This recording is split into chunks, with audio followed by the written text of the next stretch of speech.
नमस्कार दोस्तों, मैं राज आपका फिर से स्वागत करता हूं मेरे चैनल में धीराज शो में। आज हम लोग बात करने वाले हैं जिराफ के बारे में। क्या जिराफ के पूर्वज छोटे थे? आइए जानते हैं इसी बात को। इसकी शुरुआत होती है जैव विकास के सिद्धांत से, जिसको सबसे पहले लैमार्क ने बताया था।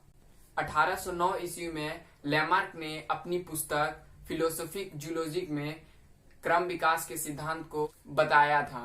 लैमार्क द्वारा क्रम विकास के विषय में दिए गए लॉ को लैमार्कवाद कहते हैं। लैमार्क का यह नियम 3 बातों पर आधारित है। पहला, वातावरण का सीधा प्रभाव, डायरेक्ट इफेक्ट ऑफ एनवायरनमेंट। दूसरा, अंगों का उपयोग और अनुपयोग, use and disuse of organs. तीसरा, उपार्जित लक्षणों की वंशगति, इनहेरिटेंस ऑफ एक्वायर्ड कैरेक्टर। तो आइए इन सबको विस्तार में जानते हैं। पहला, वातावरण का सीधा प्रभाव। प्रत्येक सजीव वस्तु पर उसके वातावरण का प्रत्यक्ष रूप से प्रभाव पड़ता है, यानी सीधा प्रभाव पड़ता है। दूसरा, अंगों का उपयोग और अनुपयोग। लैमार्क के अनुसार सजीवों की आदतें उनके वास स्थान यानी हैबिटेट की आवश्यकता के अनुसार बनती है। आदतों के बदलने से उनकी रचना भी बदल जाती है, यानी रूपांतरित हो जाती है। इसीलिए सजीवों पर उनके वातावरण का प्रत्यक्ष रूप से प्रभाव पड़ता है।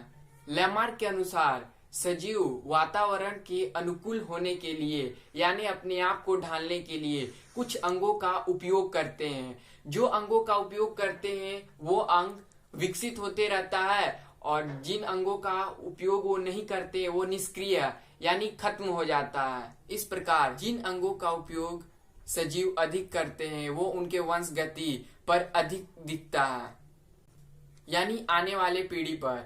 और जिन अंगों का उपयोग वो करना छोड़ देते हैं, आने वाली पीढ़ी पर उस अंगों का उपयोग नहीं होता, वो निष्क्रिय हो जाते हैं, वो खत्म हो जाते हैं और विलुप्त हो जाते हैं। तो आइए जानते हैं कि जिराफ में कैसे बदलाव हुआ, यानी परिवर्तन हुआ।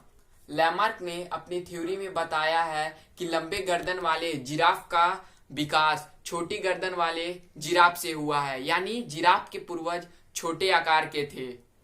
वातावरण में परिवर्तन के कारण जानवरों को खाने में कमी होने लगी। जिराफ शाकाहारी जानवर है, उसे घास जमीन पर नहीं मिल रहा था खाने के लिए, तो उसने अगली टांगों और अपने गर्दन को उचक उचक कर पेड़ के पत्ते तोड़ने में इस्तेमाल करने लगा, जिससे वो अपना खाना प्राप्त कर सके और उस खाने से अपना पेट भर सके। ऐसे धीरे धीरे जिराफ के पैर लंबे हुए और उनकी गर्दन की ऊंचाई बढ़ती गई।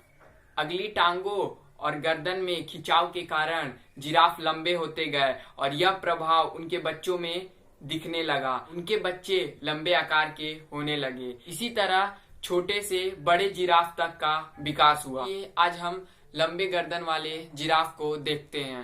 ये है अंगों का उपयोग का लक्षण जो हमने जिराफ में देखा। लैमार्क ने अंगों के अनुपयोग के बारे में अनेक उदाहरण दिए, जैसे पैर विहीन सांप, यानी सांप के पूर्वजों में पैर होते थे पर उन्हें पैर से चलने और अपने घर में यानी बिल में घुसने में बहुत प्रॉब्लम होता था। इसीलिए वो पैर का उपयोग करना छोड़ दिए।